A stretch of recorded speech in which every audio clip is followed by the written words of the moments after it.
namni tokko seera addunyaatti yoo uffata mootummaa tokko qabaate uffata poolisa military call it waan kana cufa dura nagee ummat namni kun saba waan fedhe haa ta'u Tigre Oromoo Amaara Somali silaayis biyya san lafa Oromoo recycling dhufee chiganne qame xaasaa kookaa faantaa ispiraayit maal kaartoonii recycling dhufee Oromiyaa irra ganne qame ha bakka irraa deemu bakka itti deemtu hin beekne jechuudha.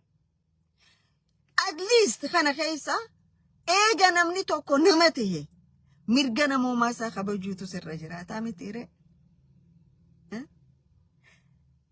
Joolleen Oromoodha tafincila diddaa gabrummaa dirree dhawaa keessa TPLF maqalee galchite. Arra cufti mana hidhaa jiran tokkoon isaanii hin baane. Amata afur duratti ganda garaadaa keessatti ijoollee Soomaaliitii hojii bu'an. Ijoolleen Soomaalii san guyyaa tokko hidhamtee baate. Ijoolleen Oromoo arra amata afur achi keessa jiran abbaa fi ilma ama 25 itti faradame. Maal balleessee ama 25 itti faradame. Biyya gara galchee moo maaskiliin julmaan nama ajjeese moo isaanuu kunoo haadha ilmaan lakkuu garaa qabdu mataa keessa faffacaasanii guyyaa adii eenyu waan godhe jedhanii usanii ciqilfatanii tatta'anii abbaa fi ilmi bulchiis dirree dhawa ganna 25 itti faradee mana hidhaa keessa teessu maal balleesse tokkootu jira jechuudhaas. Haay mana seeraa ol aanaa dirree dhawa keessa harkaa qabu jara kanaa jechuudha. Isaaniitu harkaa qaba. Akkuma aadaan Oromoo akka waltajjii irratti hin dhiyaanne baangoodhaan kanatti ministeerri aadaa fi turizimii muciyyoon warra ollaa keenyaa biitutu nama teenyettutu goote kanatti warri koortii keessa jiru qabeegee moo whatever you call it akka Oromoonni mana hidhaasan jiran dargaggeessu Oromoo murtii irra dabarsanii jechuudha. Hedduun isaanii du'aatu keessaa baasa. Because namni walii dubbatu hin jiru. Namni walii falmaa jiru hin jiru. Namni walii sagalee ta'aa jiru hin jiru. Nuti waan biraa biiziidha. Nuti gandaa fi maalii wal qoqqoodu waan namni addunyaan tun bira dabarte. Jara keenya gandaa fi gosaan wal qoodu Soomaaliidhaaf dhiisa. Shaampiyoonni addunyaa tanaa isaanii gandaa fi gosaan wal qoodu irratti. Garuu hawaashii gatteenya jechuu irratti isaan waliif galan. San godhu jiranii jechuudha ammaas. Hawaashii gat Oromiyaa dheettaniif ittiin kijibinaa. Deengadda dhagaan bu'uuraa saboot kaayamee jira. Suuta lukkuu xillee miila baaftii jetti Oromoo. Kapito walii gallee. Wanni ambaasaaddartichi Itoophiyaa deengadda balaqqamu san lafaa ka'eetii miti ka balaqqame. Ambaasiin tokko waan Prime Ministeriin biyya sanii Ministeera hajaa alaa dabarsu ministeerri hajaa alaa achi dabarsaa jechuudha. Ammoo biitituun ta'alagaani taati. Xaleewuma irratti hafti malee isaas atis lafateen taatu isaa keenya. Xaleyaa irratti hafti jechuudha. Akkasuma xaleyaa irratti abjoottanii jiraata. Maaliif guyyaan akka arra dirree dhawaa keessatti dirda bayyaala isaa iskaleettan kana ta'uuf hin deemu jechuudha. Uummata tokko jira. Uummata Oromoo jedhan. Kanama danda'u ka'usee waan cufa obsee gaafa obsi daangaa dabre akka bishaanii namarra garagalu tokkootu jira jechuudha. Akka galaana namarra garagalu uummata Oromoo jedhaniin ka dafee mirga namaatti hin buune ka wajji jiraannaa beeku ka waliin jiraannaa beeku jechuudha. Wajji jiraannaan beektan isinis akkuma warra kaabaa kana warra amma kun footoon isaanii olii gad deddeemtu warra qunxaa uffatu tokko ehem yeneenoo akka jechaa oole isinis kunkiyya walirraa dhaaltaniin se'a. Amma gaa keenyaa yenneeti isin wajji buluu dadhabne mee waliinuu teenyaa inni isin wajji buluu dadhabne miti. Kiyyaan dhufee miti kiyyaan kun ammoo daangaa keessan isin dhufuu ta'a. Kanaaf suuta ja'a. Hiddii dhaqan kayyaga suuta ja'ame. Karaa dheeraa deemuu hin dandeessan jechuudha kanatti. Oromoonni riphise malee ka'u kalau hin jenne. Kana kasi beeka. Kalamataan Oromoo waliigalaatiif wanni hin jiru Oromoo waliigalaa. Wanni daangaa kun very sensitive. Namarraa dubbachuu jiruun arkummoo namarraa dubbachuu jiruun argu. Arra rakkoon Falastaan keessa seene odoo arraas xiqquma dhiiban boruus xiqquma dhiiban bakka dhiiban san meeshaa adda addaa numa galfatanii arra laandilastee hafee jechuudha. Jarri kunis naannaa Oromoorraa dhiibaa jiran kan humna biraa hidhannoo hojii fidanii qubachiisaa jiranii jechuudha. Chaalenjii guddaadha. So Oromoon sagalee takkaan kee falmachuu qaba. Weerartoota lafa namaa weerartu tana dhaaphaa jechuu ni qaba jechuudha. Maaliifiin kana ja'a bara mee kanatti hafuudhu. Yeroo cab'iinsa Oromoon Miniliki cabse Oromoonni Tuulamaa hedduminaan naannawa sanii buqqa'an Oromiyaa guutuu keessa faca'an warra hortee isaanii ka jalqabaa san deebi'een arkiitu jira. Nuti ilmaan abaluuti malee abaluun kun adeera kiyya abaluun kun akaakoo kiyya jee warra hin beekne jiru warra bakka sanitti hin deebiine jira. Warra himatan an bakka kanaati abbaan kiyya dur asirraa dhufe achirraa dhufe jechuutu jira jechuudha. Seenaan tun Harargee keessa guutuudha. Maaliif kanaas ammaan iyyina? Buqqa'insi humnaa olii kazoonii baharra deemu jiru kun gaafa TPLF jiru ona jaarsoo akka jirutti ummata buqqaasan san eessa jira ummanni sanarra? Eessa jiran? Eessa faca'an? Elobaabur keessa, Wallagga keessa, naannawa Amboo Jiddugala, naannawa Jimmaa kana jiran. Inumaa kan naannawa Wallaggaa jiru an dhaqee waan ijatiyyaan arkeef jireenya gaarii jiraata. Garuu warra karaa naannawa Elobaabur kana jiru haala isaan itti jiran viidiyoon hoggaa ergan nama suukanneessaa jechuudha. Lafa isaaniirraa buqqaanii beeka. Lafa isaan ammoo alagaa dhufee qotateerra jiraachuu jira jechuudha.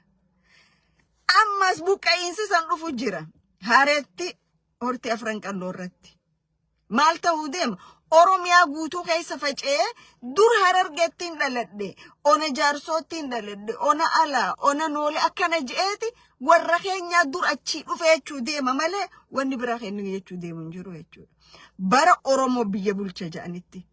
Bara maasha'allaa dilli 8 fi sabbataa caffee Oromiyaa seenetti. Calleen san kaatee afaan qabaatteen dubbattu.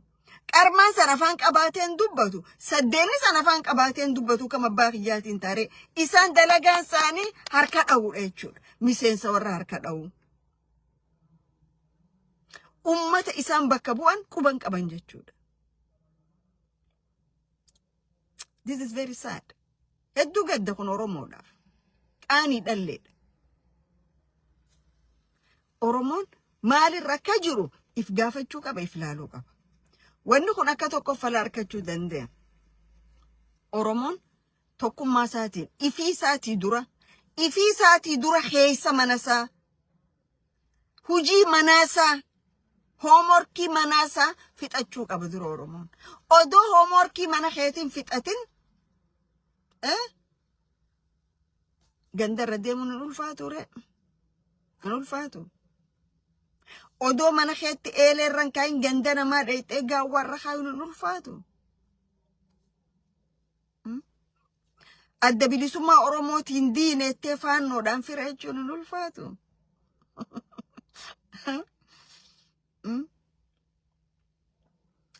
Moo halloon gara saawwaa yennaan anis gara firaa jee namichi.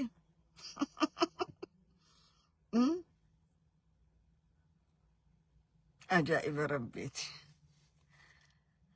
Akkasii Oromoo wanni daangaa kun waan sablaa miti waan akka laafuttis laalanii miti.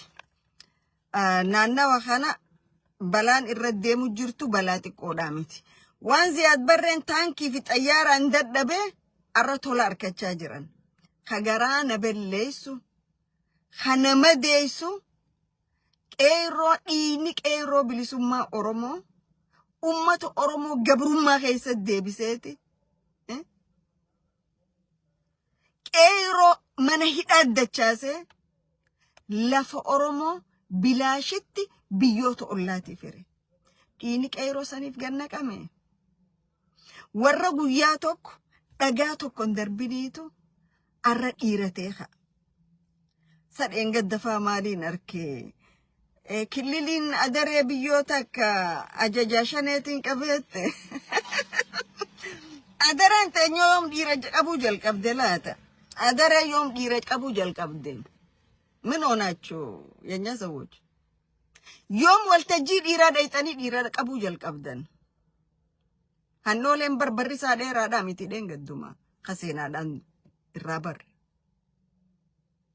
مو إسينيس mata gurre oromo ka oromo na wakadam midamu hinkabu jau chufa misenso tashaneti ettani jul marashanu barbadani akka dargina marreessa godhet hammarreessa lamata qopheessa jirti kililin hararita janton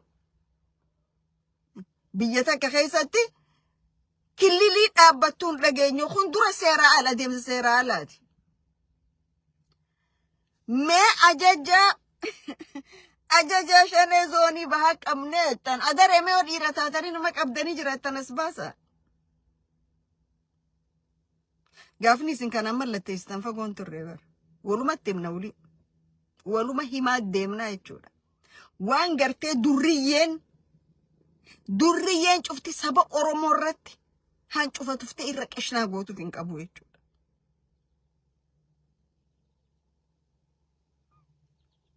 yo arrasabni kun mootummaa isaa fadoodun qabne yo arrasabni kun hayyuu gabbee isaa dubbatu isaa fal mudanga isaatiif hin qabaanne oromoon hoggaa madaa'ifiifuu ni beekaa jechuudha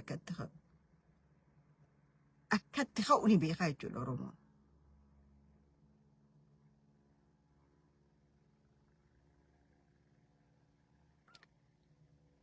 kana ol umaan je'u rabbiin waliinaa ta'u yeroo hunda rabbiin nama dhugaa falmatu wajjin jira. Sheekootti Soomaaliitii fi gaayyoonni Soomaalii duula hawaashii gadii kana miidiyaa isaanii irratti kamale oofaa jiru. Teenyammoo lubbuu haadha ilmoo intala yaang dubartii haadha ilmaanii shabaaba umriin si xiqqoo talakkuu lama wajjin rasaasa liyyuu haayilii naannawaa Soomaaliitiin ajjeefamteehu maal muciyyoon ta'e hinduu ta'e jedhu gaafachuu hin dandeenye. Daangaa waa'ee daangaa cabinsaa dhiisaati. Teenya gana dorgommii biraa keessa jirti. Isii ta'ayyoo fuudheetu isii abboodha. Mushkila. Tigreen dhuftuus ni taaf, Amaarri deebi'uus ni taaf, Gadii ol dhufanis ni taaf, Turkiin dhuftuufis ni taaf, Maalii Roomaan dhufuufis ni taaf. Bayyaa'inatu cufti dhufuuf ni ta'a jechuudha. Isiin rakkoon qabdu. Garuu kabajaa namooma keessanii tuqaa jirtan. Hayyuu ji'i, sheeka ji'i, qeensi ji'i, abbaa gadaa ji'i, hammam takka akka biyyoonni ollaa isin tuffatan silaa beeytanii mataa ol qabatanii dubbattan. Ummata isaatiif hadooddi hin qabne jechuudha. Jarana bar horii hoggaa horii bira qabdu ni gadoodaa bar. Horii hoggaa horii bira qabdu. Kanumaan jechuu barbaadaa. Jajjabaadha.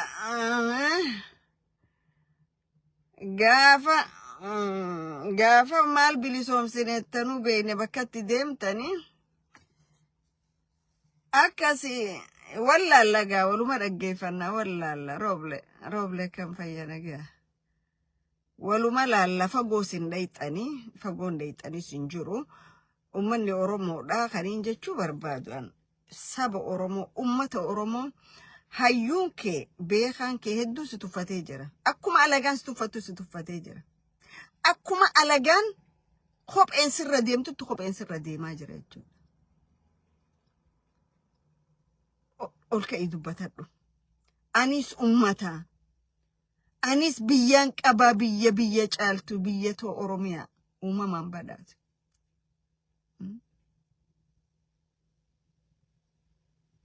Guyyaan kunis ni dabra, guyyaan biraatis ni dhufa. Ammallee kan irra deebi'ee jiru warri Somaalilaandii akka jirutti nama biyya teenya sovereignty biyya teenya ganna nurraa bahuu qabaa jedhan Oromoon. It is good haa bahanii. Garuu daangaa irratti akka geessanii akka amma duratti warri Puntland warri Bosaasoo daangaa irra geessanii rashannetti ummata isaa makiinaa meeqa fe'anii ni galchine jedhan kana ija qaroodhaan laala. jarri kun naasuun qaban. Ifiifis naasuu waliin qaban akka wal goran agarre.